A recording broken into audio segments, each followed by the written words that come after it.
Hi, I'm Teresa Kinney, CEO with RAM, and we are live from SIMA09 here in Madrid. It's my pleasure now to be able to interview Mitch Creepmore, who is Senior Vice President for Stewart Title and an author. Mitch, first, tell us about your book. Well, thank you, Teresa. It's always a pleasure to get a chance to meet with you and your associates at RAM. The book, Cashing In on a Second Home in Mexico, How to Buy, Rent, and Profit for Property South of the Border. Book that I co-authored with Tom Kelly. We released it in 2005, certainly. Basically, it's an educational tool. It's not going to be my retirement. It hadn't made the New York Times bestseller list yet. But it's something that we felt like was important to help educate the buying public, Americans, especially Canadians. If they understand the intricacies of purchasing real estate in Mexico, then they're more apt to buy. So it's basically a soup to nuts book about all the various aspects of Mexican real estate, conveyance process, considerations for escrow, real estate agents. We had we felt like with the 10 destination markets in Mexico. See, now you're getting into my area of interest, where to buy. Exactly. And so we basically, it's an education tool, if you will, but it's been one that's easy to read and it's been well received. Well, and the title, Cashing In on a Second Home in Mexico, is a great title. You know, Mexico is obviously the #1 market for those of us who may be considering retiring in another country. And so what a great topic. You're exactly correct. Today, more than 2 million Americans own real estate in Mexico. It has been just a prolific market over the last decade. The retirement community, as well as second home buyers, have really looked at Mexico very strategically, even more so since 2001 and post 9/11, tragically, but it's because of its proximity, because of its diversity. Literally, the first sentence in the book says Mexico has something for everyone. And we really believe that, and it really does because of the diversity geographically, climate, amenities, everything. Well, we understand that now is a challenging time for the real estate market around the world, and now is a great time to buy in Miami, but is now a great time to buy in Mexico as well? I think so. The problem that Mexico is having is certainly the function of what's going on, the crisis as everybody refers to it in the United States. Has nothing to do with Mexico, has nothing to do with Florida, has nothing to do with California.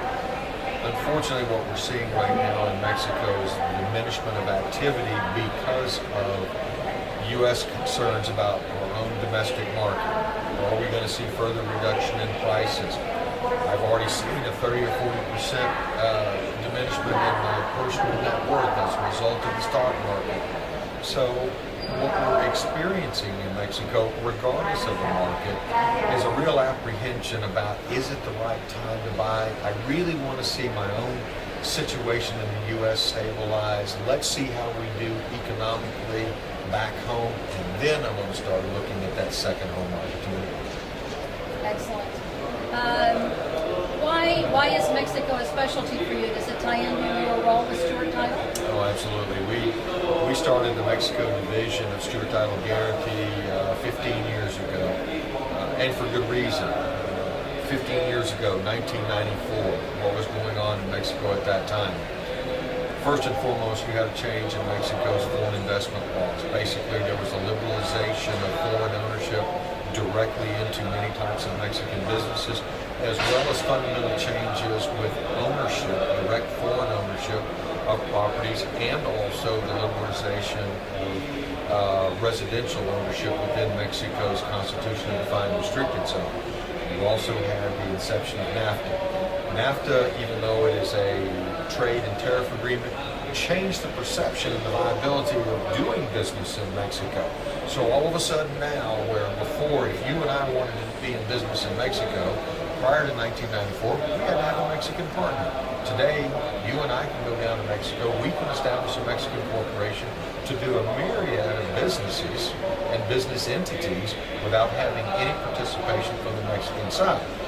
More importantly, with that business, if we also buy real estate, we get fee simple title to that real estate in our Mexican corporation, again with no Mexican participation. So the vision that we had was the opportunity.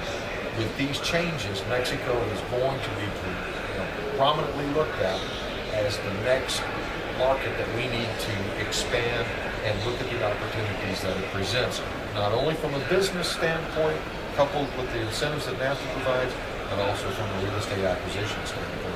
So that's what I've spent the last 15 years doing.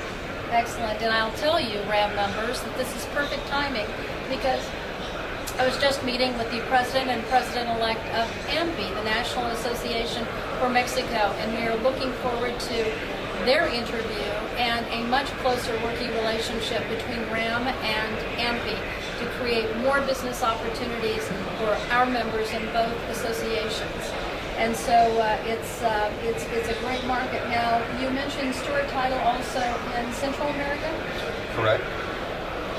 The vision that we have is for the region. We've made not only a monetary commitment, but we have made a business commitment to the region. We originally started out in Mexico 15 years ago in 2001. Teresa, we actually created Stewart Title Guarantee de Mexico. Stewart Title de Mexico is a Mexican title insurance underwriter. We were the first and the only underwriter to enter Mexico up until about a year ago. We've had operations there now, obviously, for 8 years.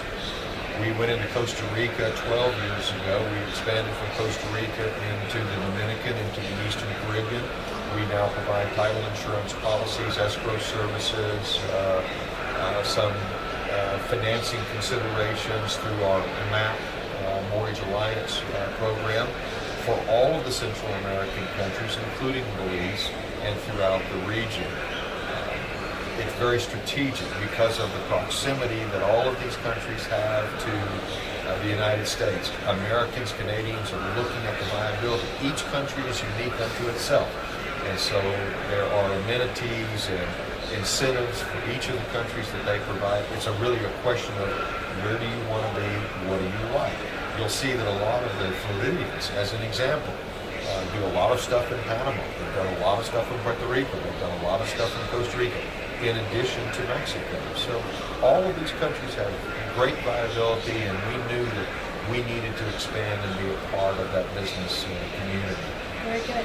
Well, RAM here at SIMA is making new partnerships, new relationships, and we have some announcements that will be coming up with regard to some of the countries that you mentioned. So I think we're going to be working together a lot more closely. Thanks for being here with us. I also want to commend you and RAM. I think it's important that your viewership understand how proactive your real estate organization has been. You and I have had this conversation before, Teresa, but I think it's exceptional that RAM is, to my knowledge, the only real estate association that's really out there at the forefront. I don't see this from other associations in Florida. Certainly don't see it in Texas, in my home state. Haven't seen it from Arizona. Haven't seen it in California. So I think you should be, as the CEO, should be very proud of the initiatives that you have going on and creating this awareness about the opportunities that South Florida has. Congratulations. Thank you. I appreciate that, especially with your experience worldwide with associations. And it's my opportunity to say thanks to the RAM leadership for giving us the approval and the authority to keep RAM and Miami in the forefront of worldwide real estate. Thanks again, Mitch. My pleasure, Teresa. Thank you.